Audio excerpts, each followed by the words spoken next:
The Fair Housing Act is the main body of laws aimed at making sure all people have equal access to housing.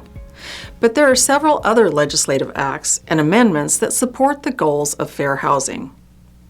The Architectural Barriers Act of 1968 requires that all federally funded buildings be accessible to everyone, specifically people with disabilities.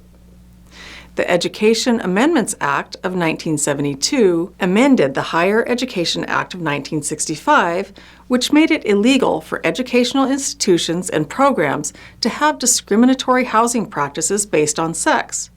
This was to ensure that both men and women were provided with similar quality housing. Section 109 of Title I of the Housing and Community Development Act of 1974 effectively made sex a protected category under the Fair Housing Act. The Americans with Disabilities Act of 1990 is a significant piece of legislation that protects people against discrimination based on disabilities. This lesson takes a more in-depth look at each of these acts. Let's get into it.